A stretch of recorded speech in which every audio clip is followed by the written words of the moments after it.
Quantos aqui amam a Cristo? Vocês estão loucos por Cristo? Porque Deus é apaixonadíssimo por você, louco por você.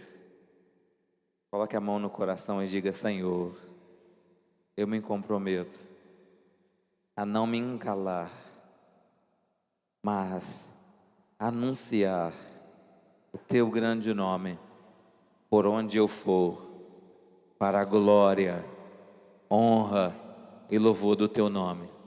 Eu oro agora, Senhor, com ações de graças, em nome de Jesus. Amém. Dê um forte aplauso ao Senhor.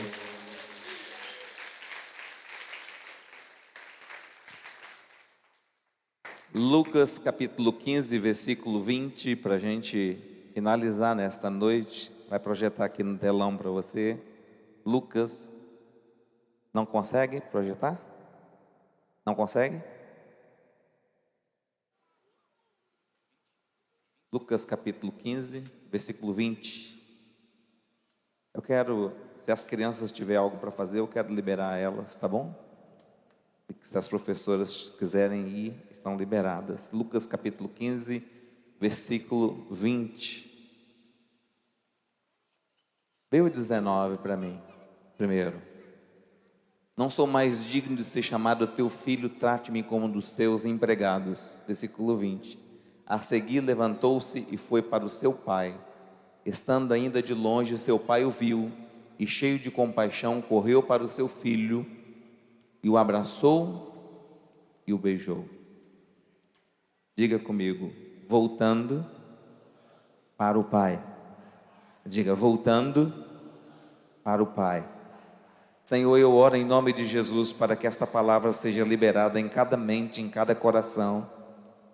Eu te peço, Senhor, que o Senhor fale conosco e que o Senhor nos abençoe, como já tem nos abençoado. Mais uma vez, eu oro com ações de graças em nome de Jesus. Amém. Podeis assentar.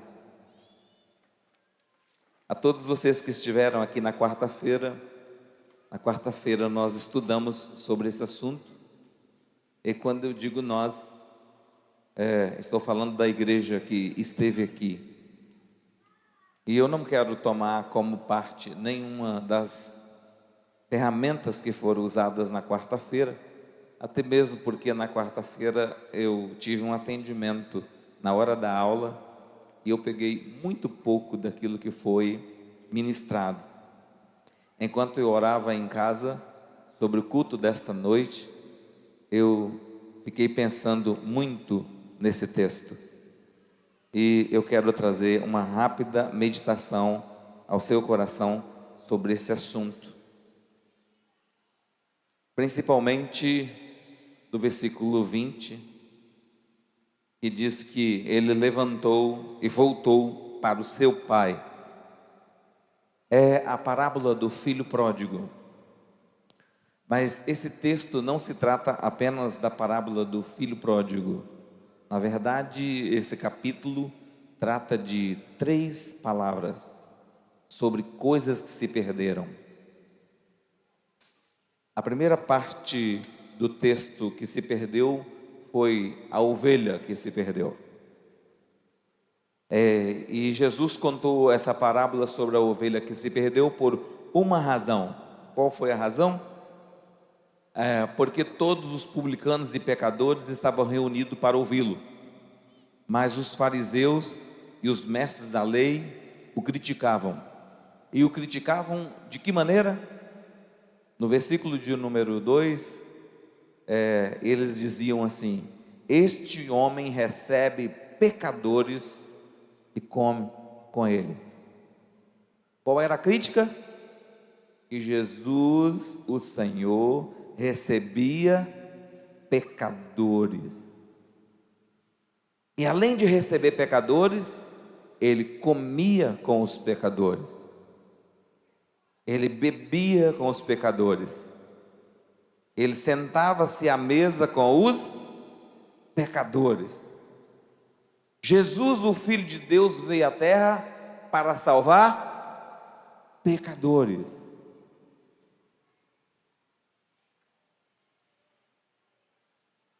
É Então eles estavam criticando porque ele comia com os pecadores.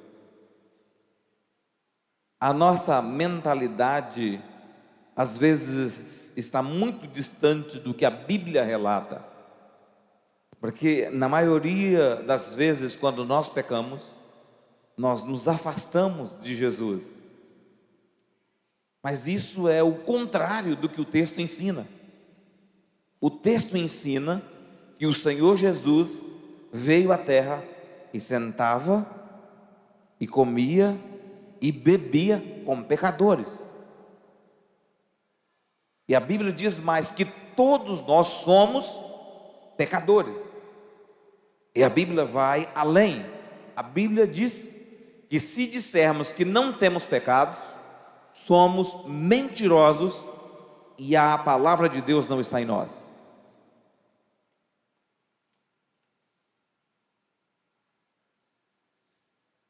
Então Jesus propôs para resolver esse problema e para contrapor a ideia de que eles estavam dizendo: esse come com os pecadores, esse senta com os pecadores. Jesus contou então 3 parábolas, e a primeira parábola é a parábola da ovelha perdida.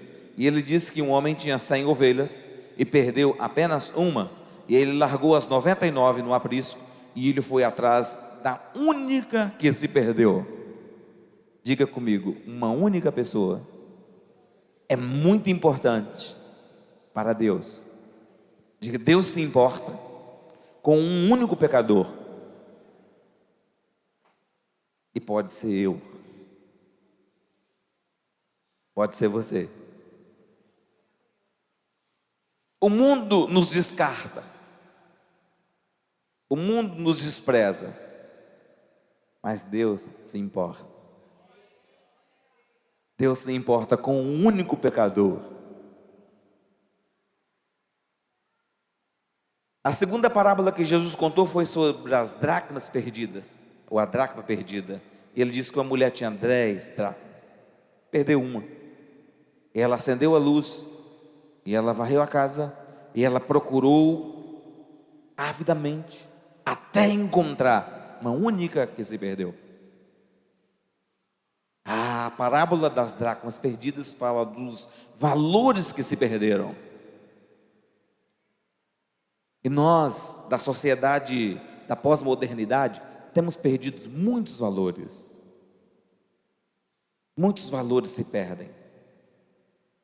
Por exemplo, na peça desta noite, está claro que Deus não aceita as nossas desculpas para não falar do amor de Deus.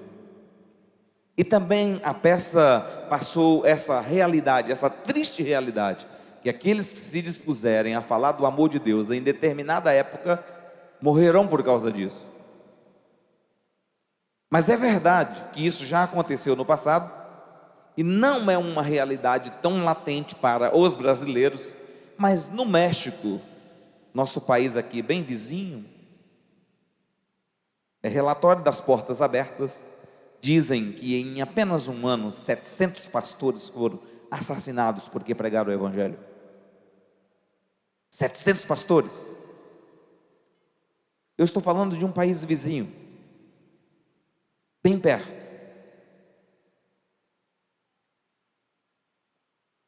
Uma vida vale muito,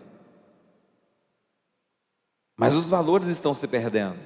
E por que estão se perdendo? Se estamos perdendo alguns valores, precisamos ir atrás deles, precisamos recuperá-los, precisamos resgatá-los. Ou seja, nós precisamos corrigir o nosso caminho, corrigir a nossa caminhada.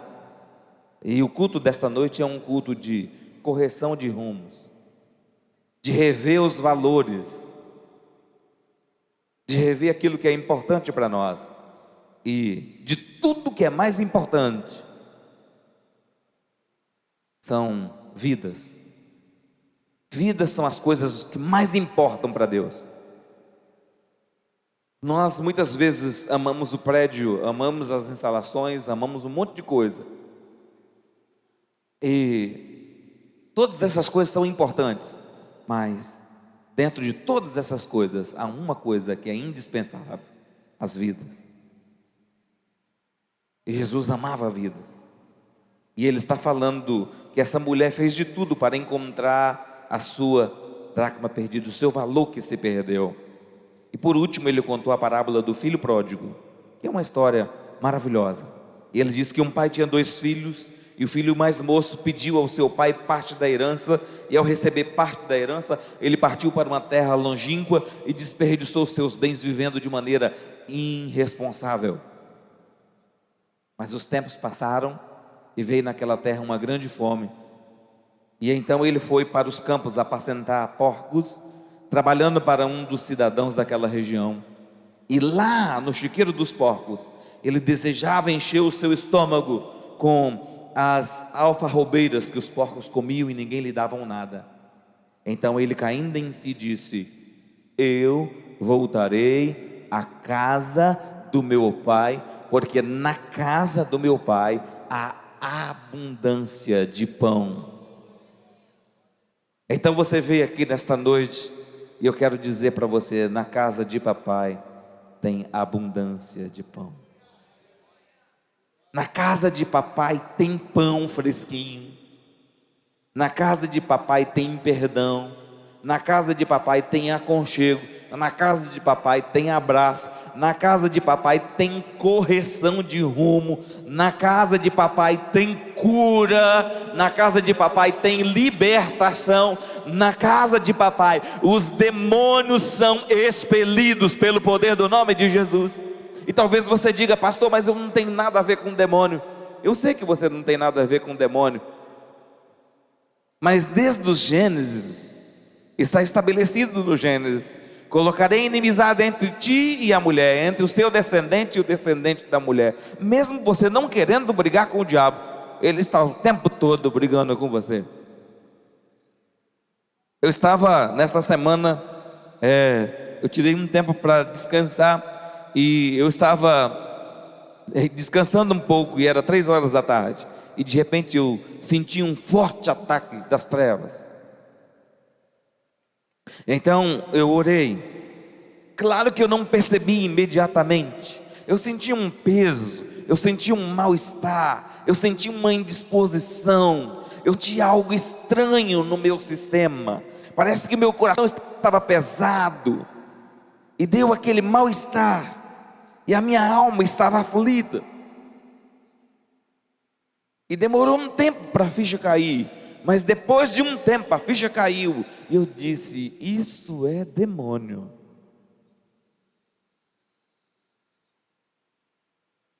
Então, levantando, eu orei ao Senhor, eu disse: Deus, a tua palavra me diz que no nome de Jesus se expulsa os demônios. Portanto eu dou uma ordem baseado na tua palavra: demônios, saiam dessa região e vão embora em nome de Jesus.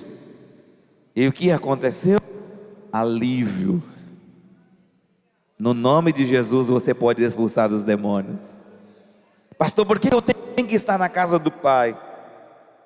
Você deve voltar à casa do Pai urgentemente, porque na casa de papai você pode expulsar os demônios. Pastor, mas eu não quero falar de demônios, eu não quero me envolver com demônios. Mesmo não querendo, você não quer, mas eles te perseguem, eles são seus inimigos. E Jesus te ensinou de maneira muito enfática: porque o diabo veio para roubar, matar e destruir, mas eu vim para que tenha vida e a tenha em abundância. Às vezes nós não temos vida, e às vezes até temos vida, a vida está lá, a gente tem vida, só que às vezes nos falta a abundância. Pastor, o que é uma vida e uma vida em abundância?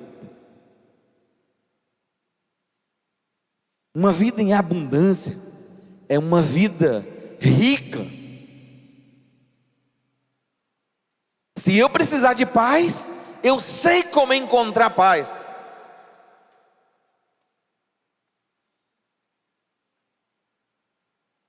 Ah, pastor, eu não sei como encontrar paz. Não sabe. A Bíblia ensina como encontrar paz. Em Filipenses capítulo 4, versículos 6 e 7, é o mapa da mina de como encontrar paz. O que é que rouba a nossa paz? A ansiedade. O que é a ansiedade? Medo do futuro. Mas eu posso encontrar paz quando eu uso Filipenses 4, 6 e 7, eu encontro paz. Não andeis ansiosos por coisa alguma, mas em tudo, pela oração e súplica e com ações de graças, apresente os seus pedidos a Deus. Então eu apresento os meus pedidos a Deus, e eu já começo a agradecer a Deus pelos meus pedidos. Mesmo que eu ainda não esteja sentindo paz, eu começo já a agradecer a Deus pelos meus pedidos, porque eu tenho certeza que o meu Pai tem abundância de paz. Versículo 7. E depois que eu apresento os meus pedidos ao Senhor, aí a paz que excede todo entendimento vem e guarda o meu coração e guarda a minha mente em Cristo Jesus. E a minha mente e o meu coração são guardados pela paz de Deus que excede todo entendimento. Então eu preciso estar na casa do Pai, porque na casa do Pai eu encontro o mapa da mina, para quando eu precisar de paz, eu acessar paz em qualquer lugar que eu estiver. Posso estar no trânsito e acessar paz no trânsito, posso estar no trabalho e acessar paz no trabalho. Pode ser de manhã, eu posso acessar paz de manhã. Pode ser de madrugada, acesso paz de madrugada. Pode ser 3 horas da tarde e eu percebi que não tem paz no meu coração, então eu vou ao depósito da paz, ao Deus de toda paz, e eu recebo paz todas as vezes que eu preciso de paz, porque na casa de papai é abundância. Quem vive na casa de papai sabe que na casa de papai tem abundância de paz. Mas não é apenas abundância de paz, abundância de alegria, contentamento, bem-estar, prazer, riqueza. Como foi pregado aqui nesta noite, o salmista Davi pôde expressar isso. Fui moço e agora sou velho, jamais vi um justo desamparado e a sua descendência a mendigar o pão. Pastor, mas a economia está estranha. E pode ficar estranho o tanto que quiser, porque os meus recursos não vêm do governo, os meus recursos vêm do céu. Pastor, mas não seria bom a gente ter um governo? Seria bom. Seria bom nós tivéssemos um governo que fizesse o dever de casa. Seria ótimo. Ainda assim, seus recursos não viriam do governo, porque é impossível que um homem supra as suas necessidades.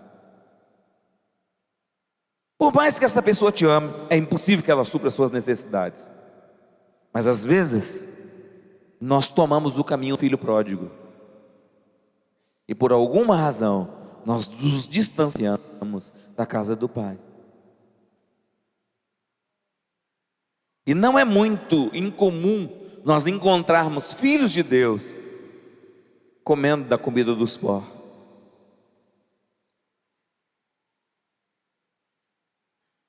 Mas às vezes o filho de Deus está no chiqueiro dos porcos. E às vezes o lar se torna o chiqueiro dos porcos.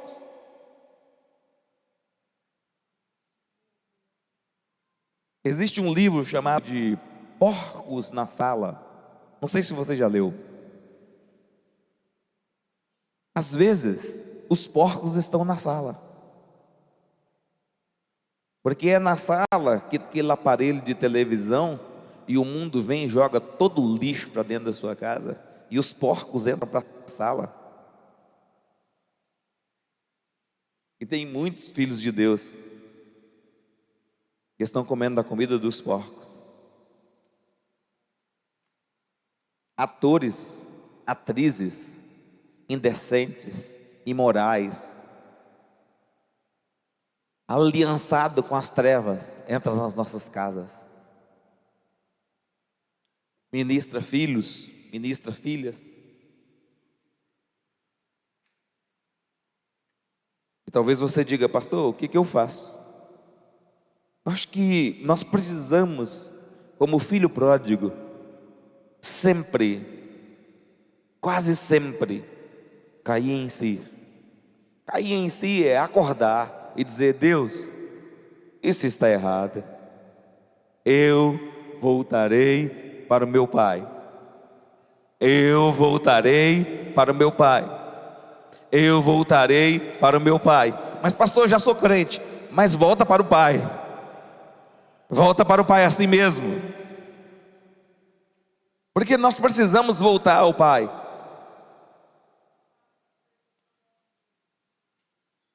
Um dos mandamentos que tem brilhado em minha mente, meu coração, e tem sido um confronto para mim,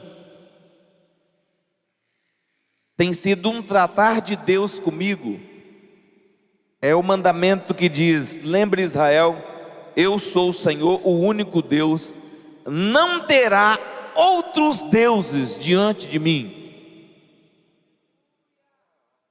Essa palavra tem consumido meu coração nos últimos dias. Eu tenho me perguntado: Deus, entre eu e o Senhor, qual é o outro Deus que tem? Porque muitas vezes tem entre nós e Deus um outro Deus. Porque existem muitos deuses. A comida pode ser um Deus.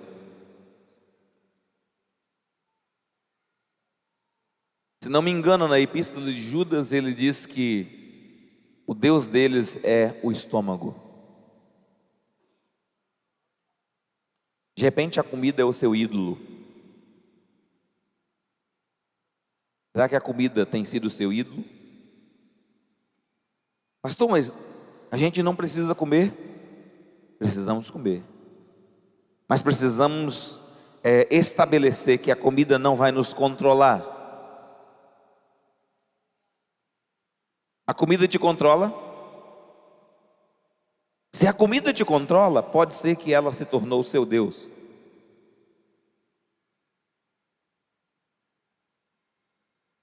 O seu time de futebol te controla?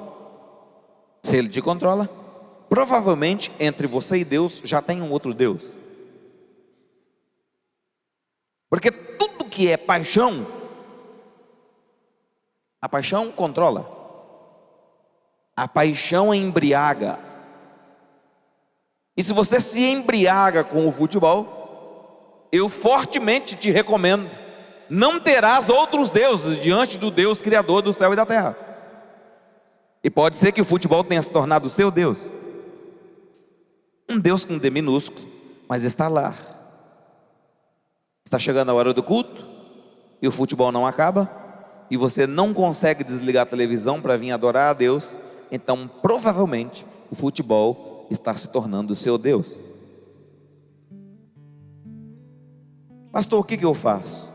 Volte correndo para a casa do Pai. Volte para o Pai hoje. Pastor, por que eu preciso voltar para o Pai? Porque nós sabemos que todos aqueles que voltam para o Pai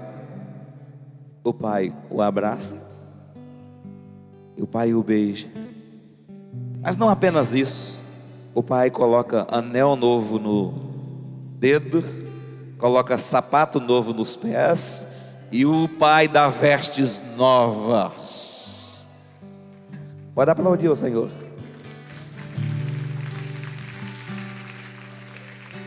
Todo aquele que volta para a casa do Pai recebe um anel novo, aliança é renovada.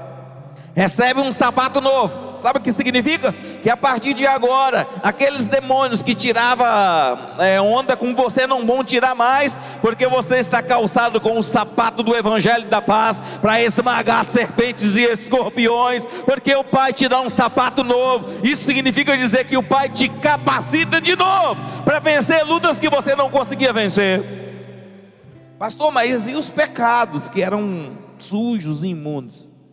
Deus vai te purificar nesta noite com o sangue do Cordeiro. Você vai receber vestes novas e vai poder andar de cabeça erguida na casa do Pai. Quando o filho pródigo volta para a casa do pai, a Bíblia diz que o pai o vê de longe. Eu quero te dizer nesta noite que Deus está te vendo de longe. A intenção do seu coração é captada por Deus. Os murmúrios de sua alma são captados por Deus. Os pensamentos da sua mente são captados por Deus. E quando o pai vê o filho vindo, a Bíblia diz que o pai sai ao encontro do filho. E a pergunta é: por que o pai corre para o filho? Por que um Deus rico, grande, poderoso, criador do universo, tem que correr para você? Mas é interessante, a Bíblia diz que Deus corre. E talvez você esteja se perguntando: pastor, eu estou tentando correr de Deus. Eu quero te perguntar, você acha que você vai dar conta de continuar correndo de Deus? Se você subir ao céu, Ele estará lá. Se você fizer a sua cama num abismo, também Ele estará lá. Se você disser que as trevas são muito escuras, as trevas para Ele são como a luz, porque Ele é poderoso, poderoso, poderoso. Ele vê além das trevas. Pastor, o que Ele enxerga além das trevas? Ele enxerga um filho, Ele enxerga uma filha amada. Ele está em busca de você. E talvez você diga: pastor, o que eu tenho que fazer? Correr e receber o abraço de Deus. Se coloque de pé.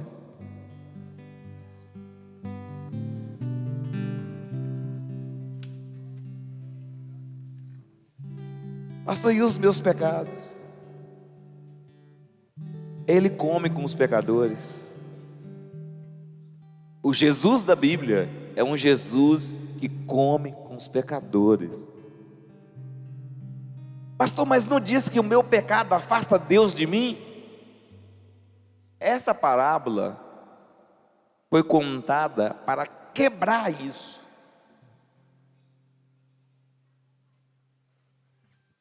Você percebe ao longo da parábola que apenas o filho está colocando dificuldade. Ele diz: eu me aproximarei do meu pai, eu dir-lhe-ei: pai, pequei contra o céu, pequei contra ti, eu não sou mais digno de ser chamado seu filho, trate-me como um dos seus empregados. Mas o pai estava sempre dizendo: você é meu filho, você é meu filho, você é meu filho, você é minha filha, você é meu filho. O pai nunca o tratou como empregado. Pastor, mas ele gastou todos os bens do pai, ele viveu dissolutamente. O pai continua tratando ele como filho amado e filha amada. Pastor, mas o pai não tratou nem dos seus pecados? É claro que tratou. Todo pai que ama, corrige. Correção está no caráter do pai, só que é uma correção em amor.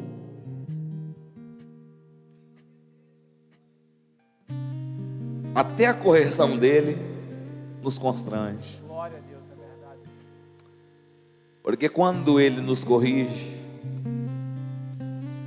depois ele vem e ele mesmo nos abraça. E ele passa sobre nós o seu azeite. Glória a Deus. Ele derrama o seu azeite. Eu sei que nesta noite é uma noite toda especial. E Deus te trouxe aqui para dizer que vale a pena ser louco por esse Deus. Glória a Deus. Vale a pena ser louco por esse Cristo. Vale a pena, porque o amor dele é incondicional. Feche os seus olhos. Adore ao Senhor.